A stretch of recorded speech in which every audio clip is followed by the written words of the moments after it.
Hello friends, ఈరోజు ఈ వీడియోలో NEET UG 2026 state quota and all India quota counselling లో పార్టిసిపేట్ చేసేటప్పుడు EC, EWS, SC and ST ఈ 4 కేటగిరీ స్టూడెంట్స్ మీరు కేటగిరీ సర్టిఫికెట్స్ అప్లోడ్ చేయాలి లేదా కాలేజెస్ లో రిపోర్ట్ చేసేటప్పుడు సబ్మిట్ చేయాలి. అయితే ఈ సర్టిఫికెట్స్ మీరు స్టేట్ కోటా కౌన్సిలింగ్ కి పార్టిసిపేట్ చేసేటప్పుడు ఏ సర్టిఫికెట్ సబ్మిట్ చేయాలి, అలాగే ఆల్ ఇండియా కోటా కౌన్సిలింగ్ కి పార్టిసిపేట్ చేసేటప్పుడు ఏ సర్టిఫికెట్ సబ్మిట్ చేయాలి.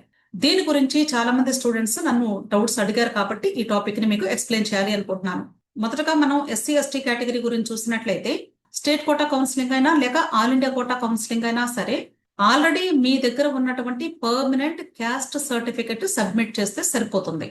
ఎందుకంటే ఆ సర్టిఫికెట్ ని మీ డిస్ట్రిక్ట్ లేదా మీ ఊరి ఎంఆర్ఓ గారు లేదా తహసీల్దార్ గారు ఇచ్చారు కాబట్టి ఆ సర్టిఫికెట్ సరిపోతుంది.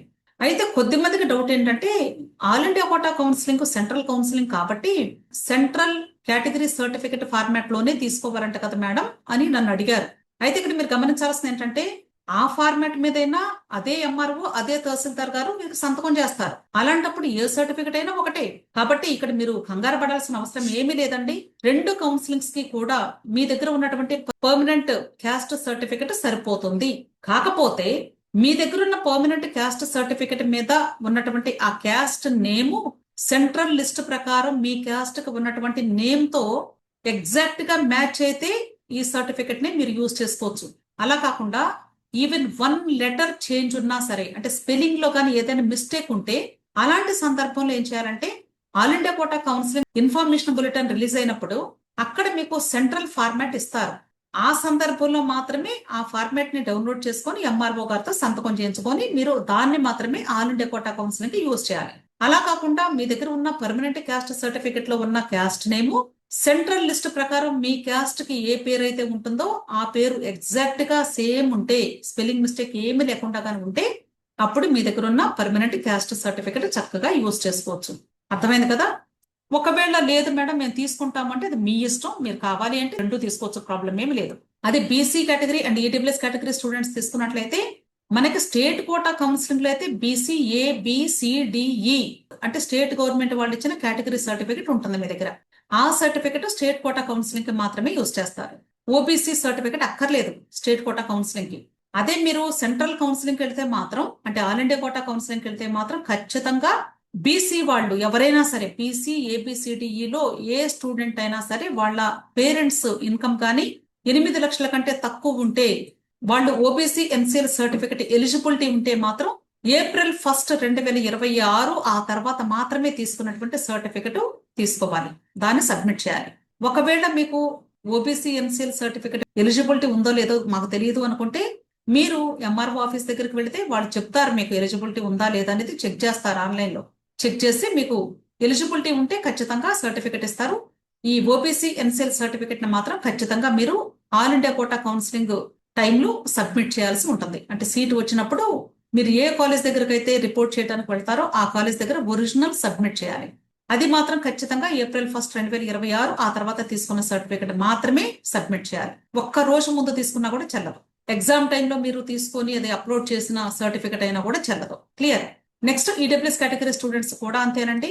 మీకు ఈడబ్ల్యూఎస్ కేటగిరీలో ఎలిజిబిలిటీ ఉంటే ఇది కూడా మీరు ఏప్రిల్ 1, 2026 ఆ తర్వాత మాత్రమే తీసుకున్న ఈడబ్ల్యూఎస్ సర్టిఫికెట్ ని మాత్రమే మీరు సబ్మిట్ చేయాలి. అంతేకాని ముందు తీసుకున్నటువంటి సర్టిఫికెట్ చెల్లదు. అర్థమైంది కదా? అంటే మీకు ఒక డౌట్ రావచ్చు, బీసీ ఏబిసిడి సర్టిఫికెట్ ఎంఆర్ఓ ఇస్తారు, ఓబీసీ ఎన్సీఎల్ కూడా వాళ్ళు ఇస్తున్నారు కదా మేడం, సేమ్ ఇందాక చెప్పినట్లే ఎస్సీ ఎస్టీ వాళ్ళకి లాగా అని మీకు డౌట్ రావచ్చు. కానీ ఆల్ ఇండియా కోటా కౌన్సిలింగ్ లో మాత్రం ఖచ్చితంగా ఓబీసీ అని మాత్రమే అంటారు, బీసీ వాళ్ళందరినీ కలిపి. ఈడబ్ల్యూఎస్ వాళ్ళు మాత్రం స్టేట్ కోటా కౌన్సిలింగ్ కి అలాగే ఆల్ ఇండియా కోటా కౌన్సిలింగ్ కి రెండింటికి కూడా సేమ్ సర్టిఫికెట్ యూజ్ చేసుకోవచ్చు, ప్రాబ్లం ఏమీ లేదు. రెండింటికి ఒకటే సర్టిఫికెట్. ఓన్లీ బీసీ వాళ్ళకి మాత్రమే డిఫరెంట్ సర్టిఫికెట్స్ ఉంటాయి. అర్థమైంది కదా? సో దయచేసి ఎవరి దగ్గరైనా సరే ఇంకా మీకు సర్టిఫికెట్స్ రెడీ అయ్యి ఉండకపోతే ఒకసారి చెక్ చేసుకోండి. ఈ సర్టిఫికెట్స్ ప్రాపర్ గా ఉన్నాయో లేదో చెక్ చేసుకోండి, డేట్ చెక్ చేసుకోండి. అలాగే ఇన్కమ్ సర్టిఫికెట్స్ కూడా మీకు ఎలిజిబిలిటీ ఉంటే, అందరికీ ఉండాలంటే మ్యాండేటరీ ఏం కాదు. ఇన్కమ్ అనేది మీకు ఫర్దర్ గా మీకు స్కాలర్షిప్స్ ఏమైనా పొందాలి అంటే ఉపయోగపడేటువంటి సర్టిఫికెట్. అయితే ఇక్కడ చాలా మందికి డౌట్ ఏంటంటే మేము మేనేజ్మెంట్ కోటాలో అంటే బి కేటగిరీకి లేదా ఎన్ఆర్ఐ కేటగిరీకి డీమ్డ్ యూనివర్సిటీస్ కి వీటికి వెళ్ళిపోతామండి, మాకు కన్వీనర్ కోటా సీట్స్ ఏమీ వద్దు, మా రిజర్వేషన్ మాకు అక్కర్లేదు, దానిలో సీట్ తీసుకోము, అలాంటప్పుడు కూడా మేము కేటగిరీ సర్టిఫికేట్ సబ్మిట్ చేయాలని అడుగుతూ ఉంటారు. ఇక్కడ మీకు కేటగిరీ సర్టిఫికేట్ అనేది కేవలం రీసీట్స్ కోసం మాత్రమే కాదు. మీరు నీట్ అప్లికేషన్ ఫిల్ చేసినప్పుడు అడ్మిట్ కార్డు మీద మీ యొక్క కేటగిరీని మెన్షన్ చేశారు. సపోజ్ ఓసీ కేటగిరీ స్టూడెంట్ అంటే బాగా లిస్ట్ స్కోర్ వచ్చి ఒక 120 మార్క్స్ వచ్చినాయి అనుకుందాం, ఎగ్జాంపుల్ చెప్తున్నాను నేను. ఈ స్టూడెంట్ కి ఈ సంవత్సరం ఒకవేళ మినిమం క్వాలిఫైయింగ్ కట్ ఆఫ్ 121 పెట్టారు అనుకుందాం. మరి ఒక మార్కు తగ్గింది కదా ఈ స్టూడెంట్ కి.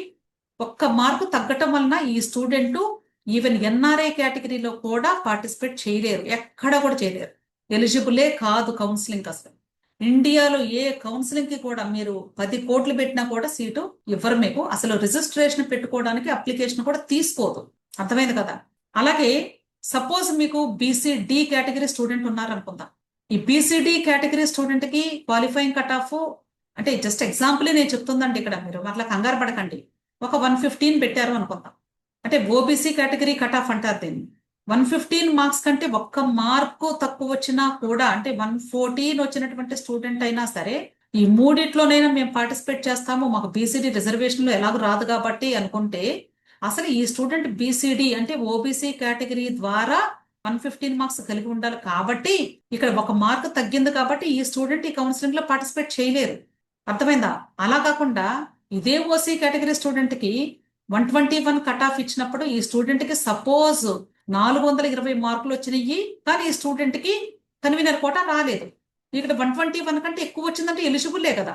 కాబట్టి ఈ స్టూడెంట్ ఎక్కడైనా పార్టిసిపేట్ చేయొచ్చు. అలాగే బీసీడీ కేటగిరీ స్టూడెంట్ కూడా 115 మినిమం క్వాలిఫైయింగ్ మార్క్స్ అయినా సరే, ఒకవేళ ఈ స్టూడెంట్ కి 314 స్కోర్ వచ్చింది అనుకోండి, ఈ కేటగిరీ సీట్ వచ్చే అవకాశం ఉండొచ్చు, లేదా ఒకవేళ సి కేటగిరీ కావాలంటే వెళ్ళొచ్చు, లేదా డీమ్డ్కి వెళ్ళొచ్చు. కానీ ఈ స్టూడెంట్ ఏ కేటగిరీలో క్వాలిఫై అయ్యాడు? ఓబీసీ కేటగిరీలో క్వాలిఫై అయ్యాడు. డీమ్డ్ యూనివర్సిటీకి వెళ్తే ఓబీసీ సర్టిఫికేట్ చూపించాలి ఈ స్టూడెంట్, ఎందుకంటే ఆల్ ఇండియా కోటా కౌన్సిలింగ్ కి వెళ్తున్నాడు కాబట్టి. అదే స్టేట్ లో మేనేజ్మెంట్ కోటా బి కేటగిరీ కానీ సి కేటగిరీ కానీ తీసుకుంటే బీసీడీ సర్టిఫికేట్ సరిపోతుంది, ఓబీసీ అక్కర్లేదు. స్టేట్ కి మీరు అప్లై చేస్తే ఓన్లీ బీసీడీ సర్టిఫికేట్ చాలు. అదే ఆల్ ఇండియా కోటా కౌన్సిలింగ్ కి వెళితే ఓబీసీ సర్టిఫికేట్ సరిపోతుంది ఎవరికైనా సరే.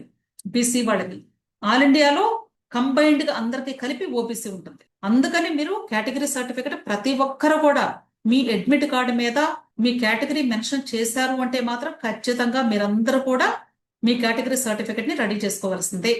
అర్థమైంది కదా. సో ప్రతి ఒక్కరు కూడా దయచేసి చెప్పిన ప్రతి విషయాన్ని కూడా అర్థం చేసుకోండి, వెంటనే మీ సర్టిఫికేట్స్ ని రెడీ చేసుకోండి. విష్ ఆల్ ది బెస్ట్ అండి. వీడియో నచ్చితే లైక్ చేయండి, మీ ఫ్రెండ్స్ కూడా షేర్ చేయండి, అలాగే నా ఛానల్ తప్పకుండా సబ్స్క్రైబ్ చేసుకోండి. Thank you.